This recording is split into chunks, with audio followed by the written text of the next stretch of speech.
Aqui está o nosso mapinha da aula de hoje, produzido aqui no Prezi, ok?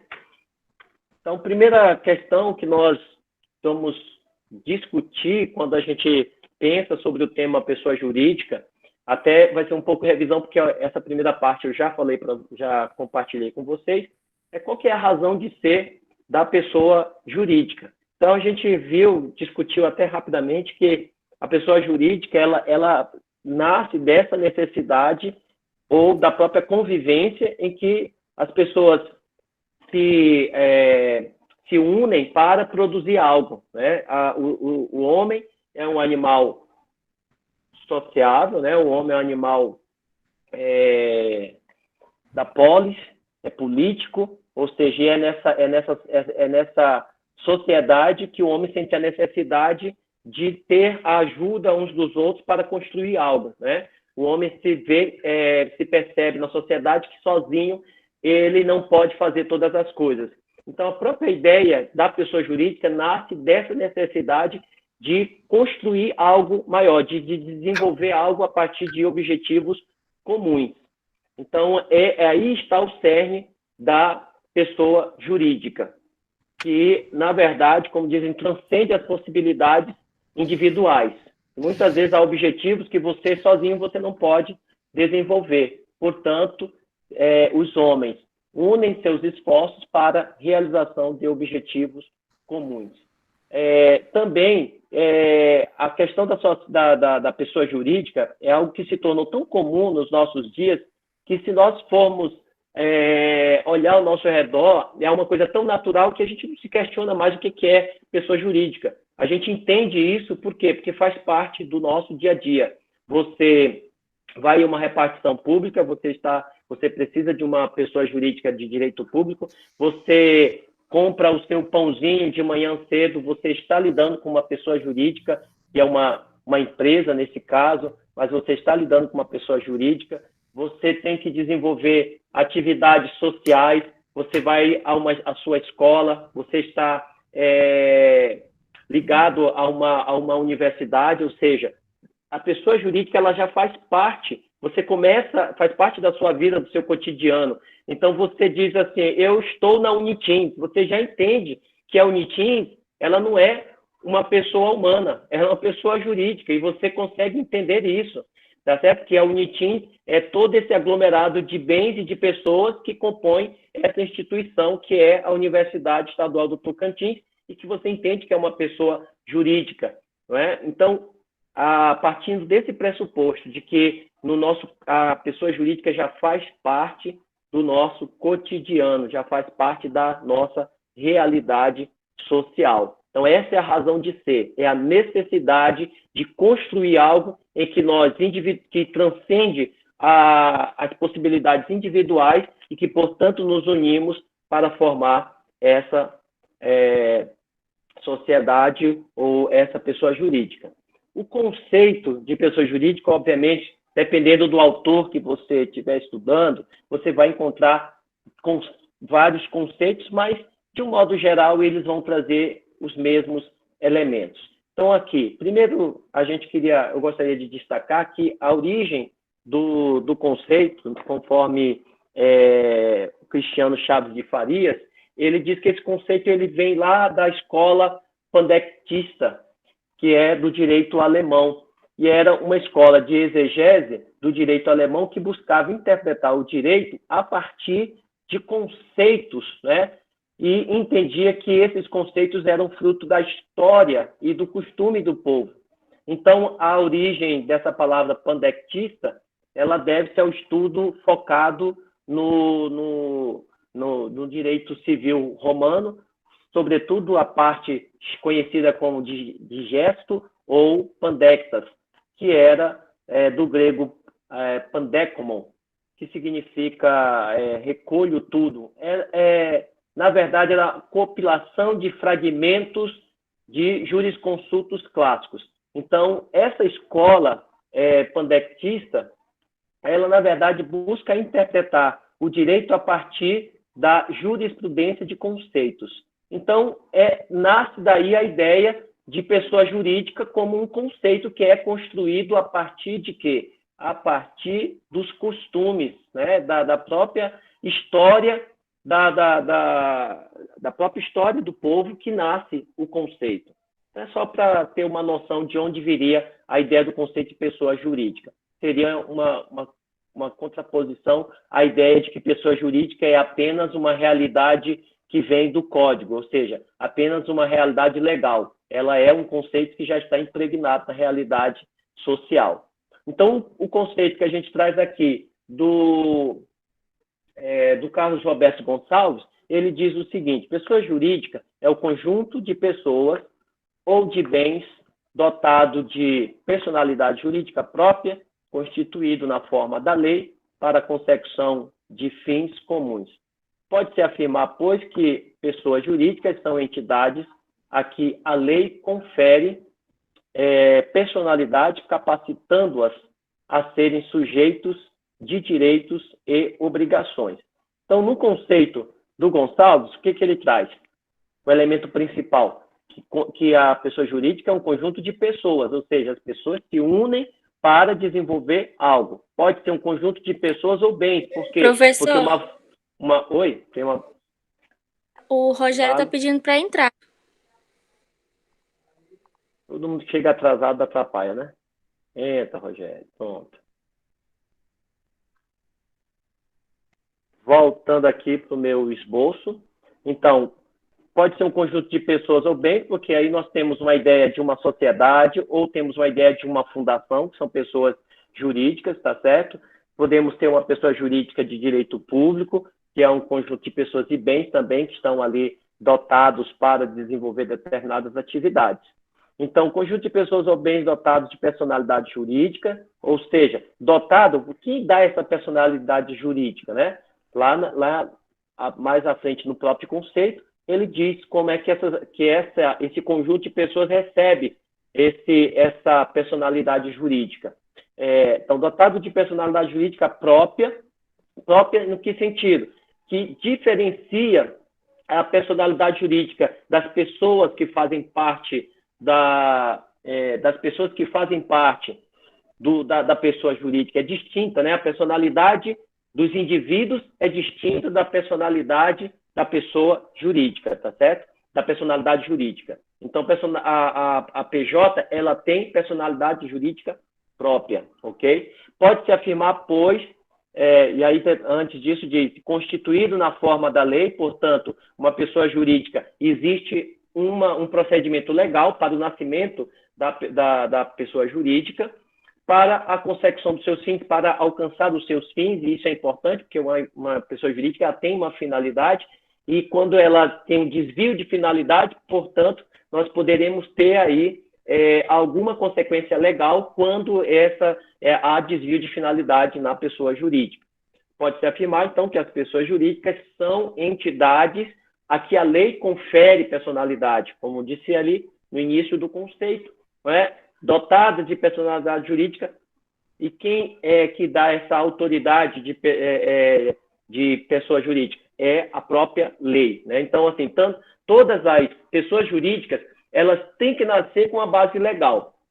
Nós vamos ver aqui no Código Civil a enumeração dos tipos de pessoas jurídicas, e você só pode, então, começar uma pessoa jurídica se ela tiver amparo legal, se ela tiver base legal. Você não pode inventar uma pessoa jurídica que não esteja fundamentado na lei. Ela vai ter que se enquadrar em um daqueles conceitos de pessoa jurídica que estão no Código Civil, ok? Então, capacitando a serem sujeitos de direitos e obrigações. Então, pessoa jurídica, ela tem direitos, também assume obrigações. E já nós vamos ver em determinado momento que mesmo as pessoas que fazem parte da pessoa jurídica, né, os membros, os sócios, eles também poderão responder diretamente com seus bens, né, os seus bens, as obrigações da empresa. Nós vamos ver isso na depersonalização da pessoa jurídica. Nós vamos ver aqui mais à frente, lá no item 5, nós vamos falar sobre essa desconsideração da personalidade jurídica. Um segundo conceito é o conceito do Flávio Tartucci. Ele simplifica mais, né? Fica mais fácil aqui, quando ele diz que a pessoa jurídica é conjunto de pessoas ou bens arrecadados que adquirem personalidades jurídicas próprias por uma ficção legal, ou seja, por uma criação, né, da lei. Então, continua o termo conjunto, entra o conjunto de pessoas, bens arrecadados. O que falta no conceito dele? A questão de por que essas pessoas se unem. Então, o conceito do Gonçalves é mais completo. Por quê? Porque ele diz que essas pessoas se unem para alcançar objetivos comuns, tá certo? E tem a questão da finalidade da pessoa jurídica. E aí eu sinto aqui no conceito do Flávio Tartucci, ele falta isso, né? Falta essa questão da finalidade. Outros termos que são utilizados para a pessoa jurídica é ente coletivo, que vem do direito português, e ente moral, que vem do direito francês. É comum as pessoas também confundirem pessoa jurídica com empresa, tá? Então, quando a gente fala de empresa, nós estamos falando de uma atividade econômica organizada com o objetivo de produção, de circulação de bens e de serviços. Esse é um conceito lá do Manual de Direito Empresarial. Então, a empresa, ela está relacionada à economia, está relacionada à produção, está relacionada à circulação, né, de bens, de serviços. Por isso,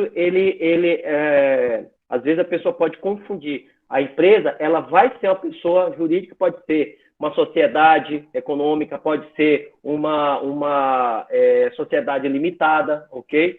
Então, mas a empresa é em si a atividade econômica desempenhada.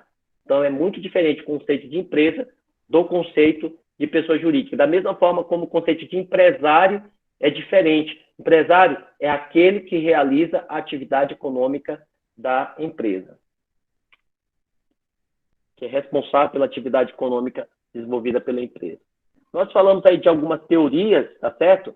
Aliás, uma crítica que o Cristiano Farias, ele faz sobre a questão das teorias, é que ele diz que é quase inadmissível que no século XXI ainda os manuais de direito, né, ainda estejam trazendo essas teorias lá do século XIX, porque é como se hoje nós ainda estivéssemos preocupados em entender essas teorias lá do século XIX, porque na crítica que ele faz, essa pessoa jurídica já faz já está tão presente no cotidiano da sociedade, está tão presente no nosso dia a dia, que ninguém fica tentando entender o que é pessoa jurídica. As pessoas já compreendem, né, por si só, elas já conseguiram abstrair o significado de pessoa jurídica. Elas sabem que pessoa jurídica não são apenas, não é uma pessoa humana, tá certo? Ela entende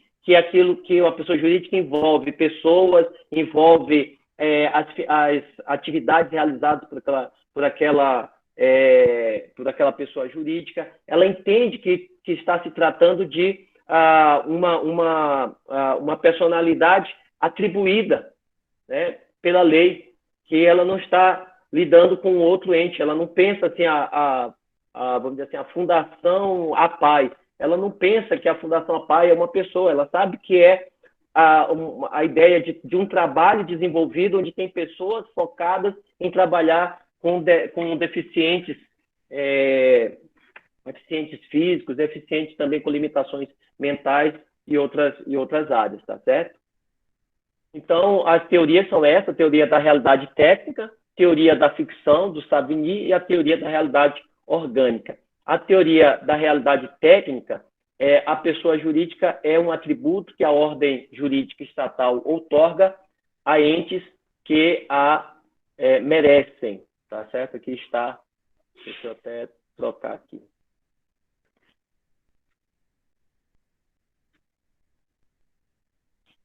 Corrigindo aqui, certo?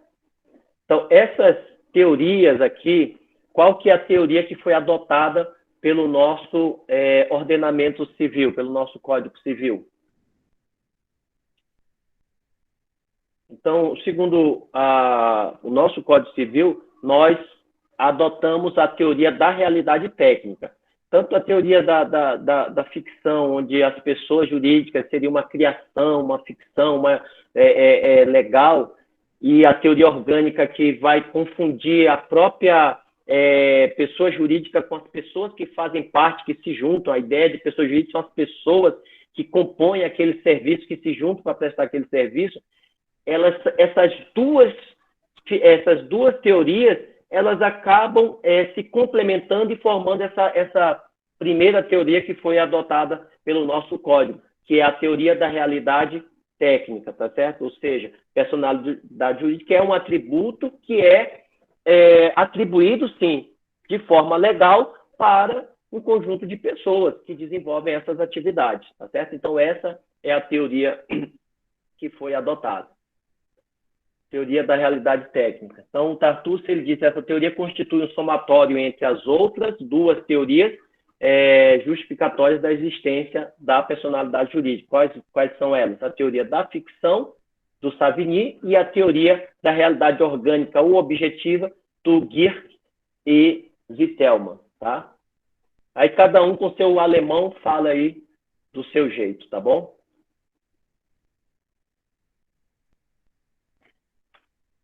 Seguindo aqui em frente, quando é que inicia a pessoa jurídica? Bom, existem mecanismos para que a pessoa jurídica tenha a origem, né? Tenha início. E esse mecanismo é o registro em órgão próprio. Então, existe um órgão próprio para se registrar, e assim como, diferentemente da pessoa, né? A pessoa humana, ela tem início, né? Quando ela nasce com vida, tá certo? O registro vai ser algo posterior. Uma pessoa não nasce quando é registrado seu registro de nascimento. Ela nasce quando ela vem ao mundo com vida. Agora, a pessoa jurídica, aí o artigo 45, quem está aí com o Código Civil vai ajudar o professor com a leitura e ajudar o professor a preservar aqui um pouquinho da voz. Começa a existência legal das pessoas jurídicas de direito privado com a inscrição do ato constitutivo no respectivo registro, precedida, quando necessária, de autorização ou aprovação do Poder Executivo, averbando-se no registro todas as alterações por que passar o ato constitutivo.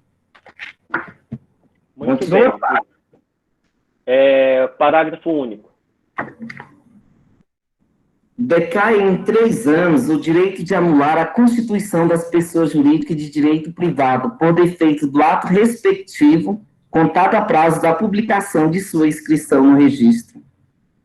Então, veja, o sistema aqui que foi adotado para o início da pessoa jurídica foi o sistema das disposições normativas.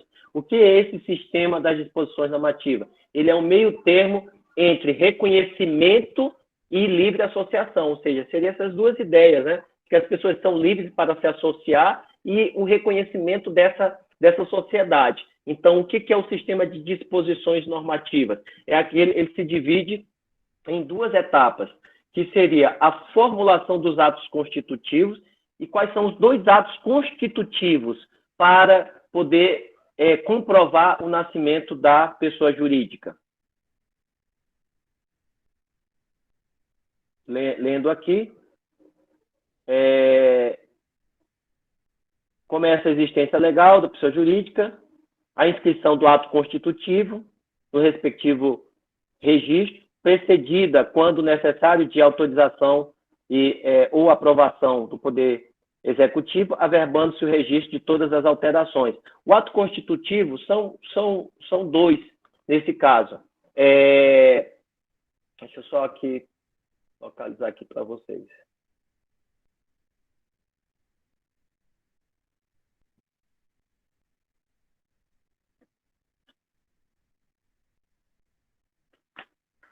O que eu coloquei aqui. Dá um zoom aqui, né?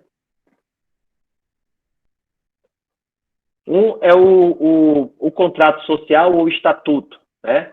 Esse estatuto, ele é um ato constitutivo, tá certo? Essa reunião das pessoas precisa ter esse estatuto que vai ter todas as atividades ali relacionadas, colocar todos os direitos, as obrigações relacionadas aos membros dessa associação. Esse faz parte do ato constitutivo, esse estatuto, e o registro desse estatuto. Então, a primeira parte são esses atos que vão constituir a reunião, e depois, aí sim, nós teremos o registro. Então, são duas etapas, os atos constitutivos, a reunião, o estatuto, que comprova a formação dessa pessoa jurídica, e depois nós vamos ter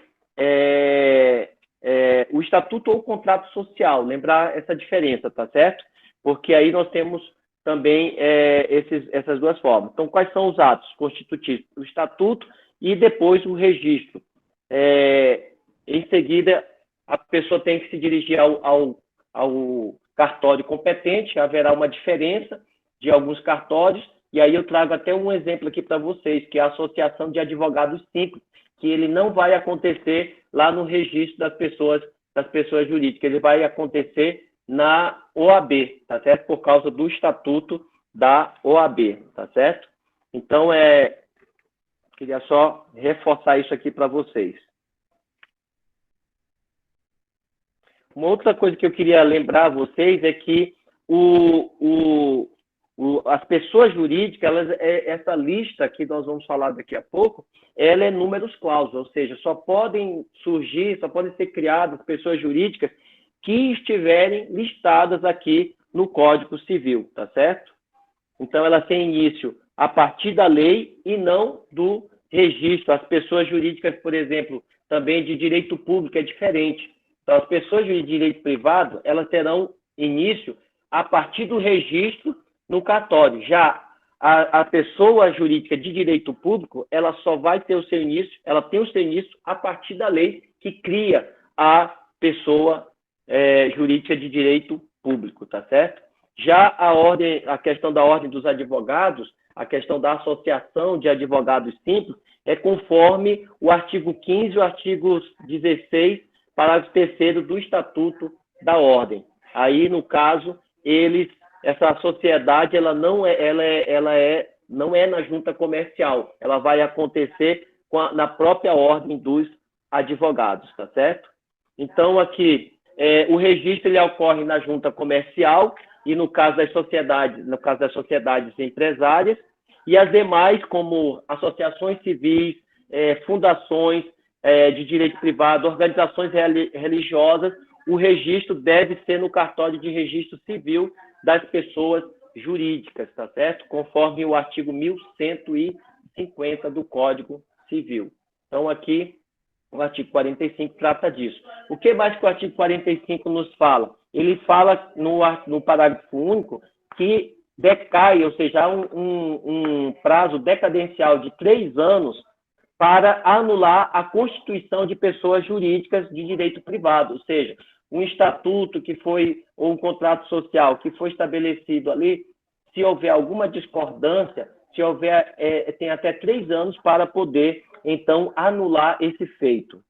Então, seja por defeito do ato respectivo, imagine que houve alguma simulação, que nunca foi criado, que aquela data não aconteceu, aquela reunião, então, o prazo é de 3 anos para poder pedir a anulação da criação dessa PJ, tá certo? Vou localizar aqui onde é que nós estamos.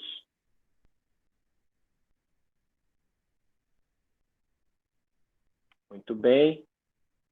A parte da administração da pessoa jurídica, ela deve ser feita pelos representantes, que são seus administradores.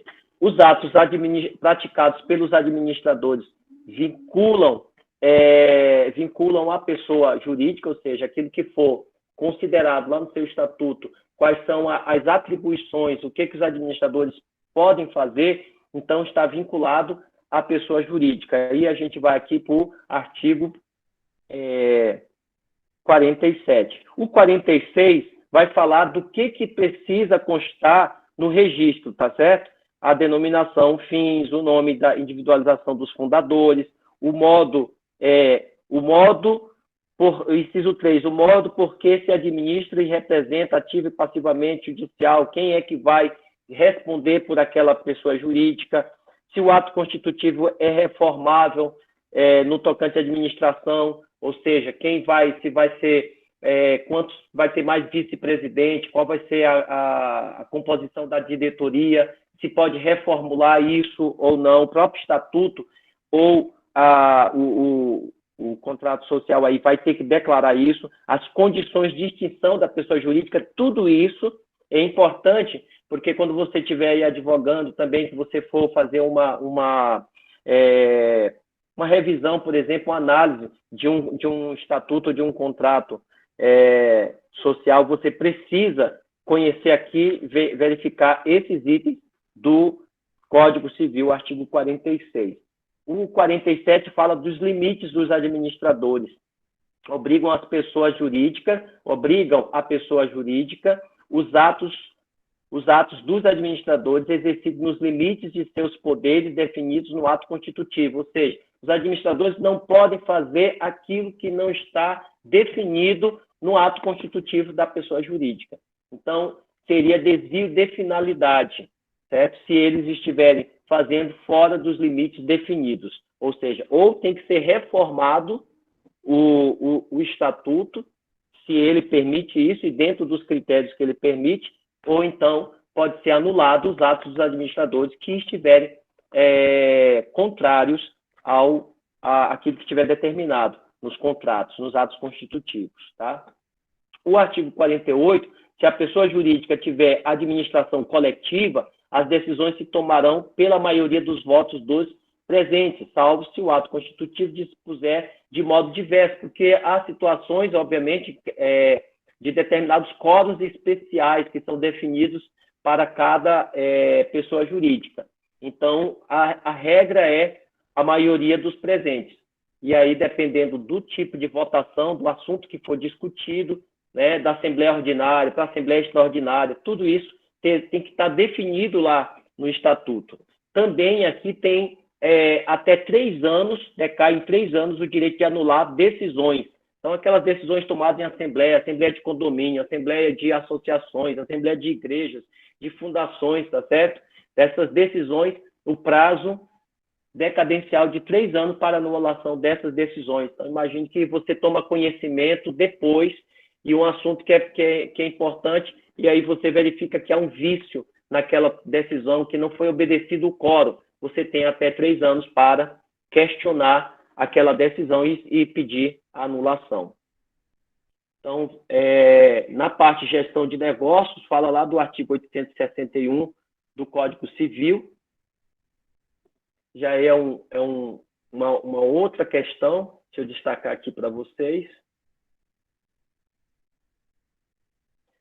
O ato unilateral, no caso do artigo 861, que a pessoa pratica um ato unilateral, ou seja, independente daquilo que está definido pela empresa, ele é responsável. E aí ele acaba, nesse caso, ele não vincula o terceiro, né? Apenas quem pratica aquele ato. Então, imagine que um administrador pratica um ato contrário àquilo que estava definido na empresa. Então, ele é responsável civilmente por aquele ato praticado, porque ele não praticou dentro dos limites que estava estabelecido pela o ato constitutivo da empresa. Então, o artigo 861, alguém puder ler para nós aí, do Código Civil?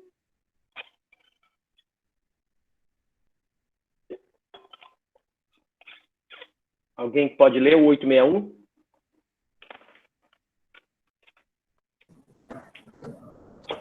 Aquele que, sem autorização do interessado, intervém na gestão de negócio, dirigi-lo-á segundo o interesse e a vontade presumível de seu dono, ficando responsável a este e às pessoas com que tratar. Muito bem. Obrigado, Marcos. Né? Então, aquele que, sem autorização do interessado, intervém na gestão de negócio alheio, dirigi-lo-á segundo o interesse e a vontade presumível do seu dono, ficando responsável a este e às pessoas com que tratar. Então, se ele faz algum tipo de negócio contrário àquilo que está no ato constitutivo da empresa, a responsabilidade ele não vai vincular os terceiros. Administração coletiva, aqui eu já falei, né, maioria dos presentes, é possível anulação prazo decadencial de 3 anos, artigo 48, parágrafo único, e a questão da simulação, artigo 167, queria também destacar aqui a questão da simulação, negócio simulado, quando a gente for falar do negócio jurídico, aquele negócio que tem aparência, né, de ser um negócio correto, direito, dentro do direito. Então, aquele negócio simulado, o que vai acontecer? Vamos ver aqui o 167. Diz assim, é nulo o negócio jurídico simulado, mas subsistirá o que se dissimulou, se válido for a substância e na forma. Então, também essa questão, se um administrador ele agiu de má fé, simulou o negócio, ele não vai vincular a empresa, ele vai também ser responsabilizado pessoalmente pelo ato simulado.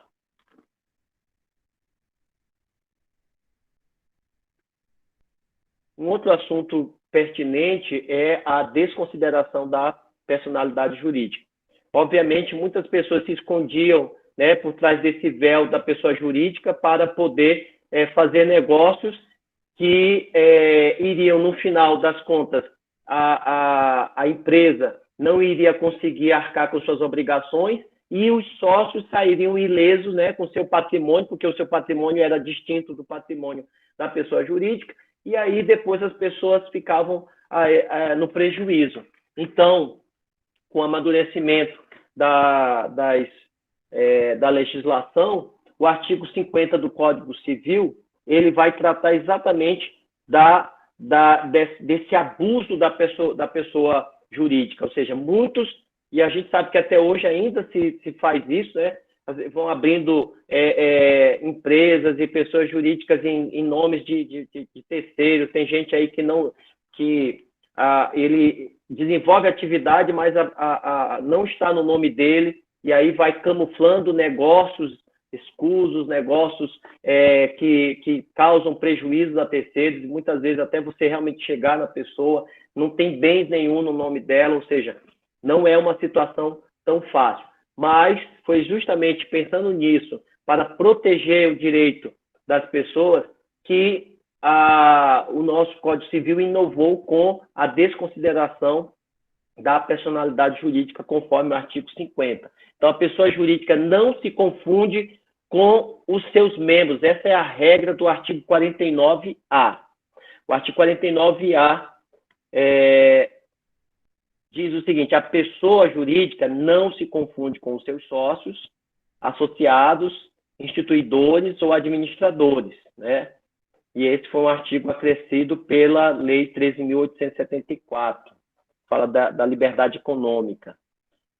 O parágrafo 1 diz: a autonomia patrimonial das pessoas jurídicas é um instrumento lícito de alocação e segregação de riscos, estabelecido pela lei com finalidade de estimular empreendimentos para a geração de empregos, tributos, renda e inovação. Então, esses artigos aqui foram inseridos pela Lei 13.874. Então, a regra é que a pessoa jurídica ela é independente dos seus sócios e dos seus associados. Porém, o artigo 50 ele vem trazer exatamente uma exceção a essa regra, dizendo que, em caso de abuso, né, abuso da personalidade jurídica, caracterizado pelo desvio de finalidade ou pela confusão patrimonial, pode o juiz, tanto a requerimento da parte ou do Ministério Público, quando lhe couber intervir no processo, desconsiderá-la para que os efeitos de certas e determinadas relações de obrigações sejam estendidas aos bens particulares de administradores ou de sócios da pessoa jurídica beneficiados direta ou indiretamente pelo abuso. Quais são as características que vocês veem aqui? Os dois requisitos são esses: desvio de finalidade, parágrafo 1º do artigo 50, e a confusão patrimonial, que é o parágrafo 2º do artigo 50. Então, seja quando a pessoa, o sócio, ou administrador, ou a direção daquela fundação, daquela sociedade, utiliza o dinheiro da empresa para fazer investimentos que não têm a ver com a finalidade da empresa, para aquisição de bens que não têm a ver com a finalidade daquela empresa, muitas vezes causando até prejuízo aos seus sócios, causando prejuízo a terceiros. Então, há um desvio de finalidade, certo? E a confusão patrimonial quando numa empresa, seja os sócios ou administradores, ou dono de uma empresa, por exemplo, mistura o seu patrimônio com o patrimônio da empresa, o carro que é dele serve para as atividades da empresa, ou utiliza o carro da empresa para as suas atividades de lazer pessoais e tudo, ou seja, uma mistura patrimonial, seja de prédios, seja de equipamentos que são utilizados pela empresa.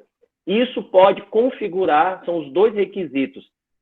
É interessante porque o que se adotou aqui foi, deixa eu só aqui atualizar aqui essa página.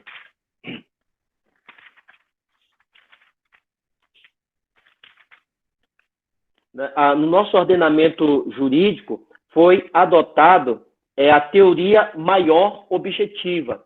Nós temos aí duas teorias, a teoria maior e a menor. A menor utilizada pelo Código do Consumidor, e a teoria maior, que ela engloba esses dois requisitos. Então, o nosso Código Civil optou pela teoria maior objetiva, ou seja, a prova da culpa nem sempre ela será necessária, basta provar que houve confusão entre patrimônios ou que houve o desvio de finalidade, ou seja, não é necessário provar a subjetividade, tá certo? No sentido de que não, a pessoa teve a intenção de utilizar aquilo para interesse pessoal, bastando então, bastando provar que há confusão entre os patrimônios, e aí, obviamente, se houver prova da fraude, também haverá essa desconsideração, tá certo? Então, a teoria maior da desconsideração é a regra geral para o sistema jurídico brasileiro, tá certo? Essa é a regra geral. Então, se você, na hora tiver aparecer aí em algum momento, algum exercício, alguma prova, algum teste, né, teoria maior, teoria menor, nosso Código Civil, nosso ordenamento civil adotou a teoria maior da desconsideração, tá? No sistema jurídico brasileiro. Então, além da prova, por exemplo, existe aqui, além da prova da insolvência ou da demonstração do desvio de finalidade, que seria aí uma teoria subjetiva da desconsideração, há também a demonstração de confusão patrimonial. Então, nós temos aqui a teoria objetiva da desconsideração. Nós usamos as duas, tá certo? Tanto a teoria subjetiva da desconsideração, que seria a questão do desvio de finalidade, quanto a confusão patrimonial, que seria a teoria objetiva da desconsideração. Então, essa teoria maior, ela junta aí as duas.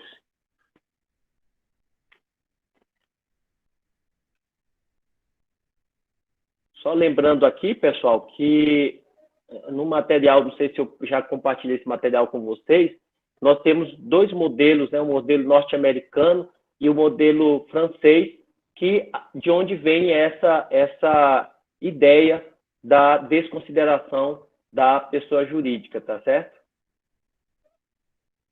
Nós temos o Disregard Doctrine dos Estados Unidos e a teoria da penetração, que é francesa, no sentido de que daí vem a nossa doutrina também da desconsideração da pessoa jurídica, onde os bens dos sócios, administradores, instituidores, tá certo? Também podem ser atingidos para cobrir as obrigações da pessoa jurídica. aqui nós já falamos. E aí vem uma classificação de pessoa jurídica que está voltar aqui um pouquinho lá o artigo 41, pessoal. Voltando lá para o artigo 41, nós temos aqui, são pessoas jurídicas de direito público interno. Então, nós temos duas divisões básicas, que é pessoa jurídica de direito público interno e pessoa jurídica privada, de direito privado. As pessoas jurídicas de direito público são a União, os estados, o Distrito Federal, os territórios, municípios, as autarquias, inclusive associações públicas, os demais entidades de caráter público criadas por leis. Lembrando aqui que este tópico a gente vai estudar junto no próximo semestre em direito administrativo. Então, nós não vamos trabalhar aqui as pessoas jurídicas de direito público, tá certo? 42, as pessoas jurídicas de direito... Oi. Só um minutinho. A Rafaela pediu para aceitar ela aí, que ela está tentando, tem uns minutinhos. Tem aqui o Guilherme. Rafaela. Pronto. Então, aqui artigo 41, está aí na tela para vocês, e o parágrafo único, salvo disposição em contrato, pessoa jurídica de direito público, a que se tenha dado estrutura de direito privado, rege-se no que couber, quanto ao seu funcionamento, pelas normas deste código, tá certo? Então, essa ressalva aqui, pessoa jurídica de direito público, a que se tenha dado estrutura de direito privado. Então, podemos ter aí algumas fundações, alguns tipos quando a gente entrar mais no direito administrativo, aí a gente pode aprofundar nesse assunto. E aqui nós temos, deixa eu ver se dá mais um zoom aqui para vocês, direito público externo, nós temos o artigo 42, são as pessoas jurídicas de direito público externo, os estados estrangeiros e todas as pessoas que forem, então, regidas pelo direito público internacional. Então, aí, as relações internacionais entre estados, tá certo? Então, já a União, ela é pessoa jurídica de direito público interno e é externo no sentido de que ela vai representar o Estado brasileiro, tá certo? Ela vai ser acionada como ente maior da federação. Já as pessoas jurídicas de direito público privado estão no artigo 44. Artigo 44, incisos 1 ao inciso 6. São elas as associações, as sociedades, as fundações, as organizações religiosas, os partidos políticos e as empresas individuais de responsabilidade limitada. Muito bem, pessoal.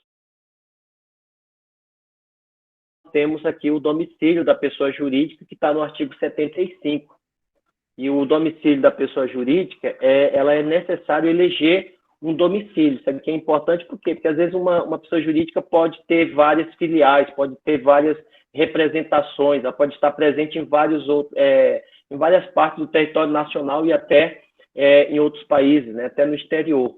Então, quais são as regras? Se tiverem vários locais, cada um deles é domicílio para os atos que nele forem praticados. Então, o artigo 75 diz, quanto às pessoas jurídicas, o domicílio aí tem, no caso das pessoas jurídicas de direito público, a União é o Distrito Federal, dos estados e territórios, as respectivas capitais, do município, lugar onde funcione a administração municipal, das demais pessoas jurídicas, o lugar onde funcionarem as respectivas diretorias e administrações, ou onde elegerem domicílio especial no seu estatuto ou atos constitutivos. Então, é muito importante você estar sabendo localizar, porque, de repente, você vai processar uma empresa, vai processar uma PJ, você precisa saber aonde é a sede. Pode ser que, às vezes, você tenha a sede administrativa, mas o estatuto diz que o domicílio dessa empresa não é ali, de acordo com o estatuto, é em outro local. tendo pessoa jurídica diversos estabelecimentos em lugares diferentes, cada um deles será considerado domicílio para os atos neles praticados, tá certo? Então, tendo aqui um estabelecimento na sua cidade, é aí que você vai acionar, né, essa PJ. Agora, o parágrafo 2º diz: se a administração ou diretoria tiver sede no estrangeiro, haver-se-á por domicílio da pessoa jurídica no tocante às obrigações contraídas por cada uma das suas agências, o lugar do estabelecimento situado no Brasil a que ela corresponder, certo? Então, mesmo que ela tenha sede no estrangeiro, se ela tem filial no Brasil, vai ser de acordo com as obrigações que essa empresa desenvolver onde estiver situada no Brasil.